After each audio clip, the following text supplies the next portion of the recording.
And Laura, right now, we're relying on the Associated Press to give us these numbers. And right now, the Associated Press has just given the check mark to Raphael Warnock. He's going back to the U.S. Senate as the winner of this runoff against Herschel Walker. I love how they have to be like, now everybody, okay, I'm gonna tell you something that's probably gonna make you uncomfortable. And I understand that cognitive dissonance is something you have been trained to not be able to take. I'm not making up these numbers. I'm not choosing them. It's the AP. The AP gave him the check. Don't be mad at me. Don't send me death threats. It's the AP. But even with all of that defense from whoever that dude is, I don't know. Laura Ingraham was not very happy about this. So let's go to just a little bit of what she had to say. Was on the part of the Democrats. I felt it, you felt it.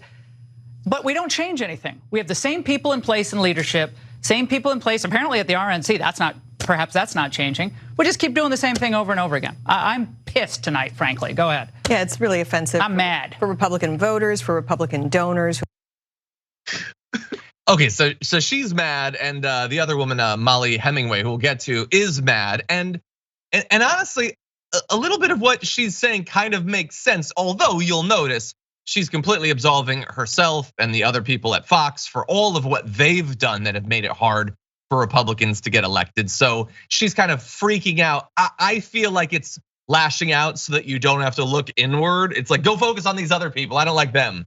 But that's not to say that she isn't in some way right. And she might be willing to, like, I think she's one of those on Fox who is going to be more aggressive towards Donald Trump. And this certainly provides an opening for that. But what did you make of Fox's response to this? Yeah, she's pissed, she's mad. And another part about this whole rant that she was going through was also how she said, I saw and others saw this coming for weeks. So you read the energies that was happening. You saw the candidate. They saw the same things that we saw. The difference is when you call it out, like many folks did do, like this guy would not have any reason to be in the Senate. They continue to double down. Where was Laura Ingraham weeks ago when she saw it happening? Where was Laura Ingraham when she said, this guy doesn't deserve to be in the Senate? Maybe we should have nominated someone that can actually do things. No, they all still line up. And yeah, that happens in politics. It happens to supporters of Democratic folks as well. I'm sure there's still people who are still talking about how Joe Manchin and Kyrsten Sinema are good Democrats and they're doing things for the American people and actually working without stabbing folks in the back and upending agendas. Yeah, there's still those people. But when they're still running and people trying to get in, the lining up behind the candidate, who cares who it is or how bad it could possibly be, is just the norm. Then when it goes wrong, you start blaming everyone else. Why don't you guys have these conversations and sessions when you're trying to put this whole thing together? Because they just don't care. They figure, who cares? We're just gonna win. And after we win, the American people do what we tell them to do. Bro, that ain't how this works. You're supposed to listen to your constituents. Your constituents tell you what it is they need, or you decide and figure it out and help them out. But they're not interested in any of that. Well, that's how it should work.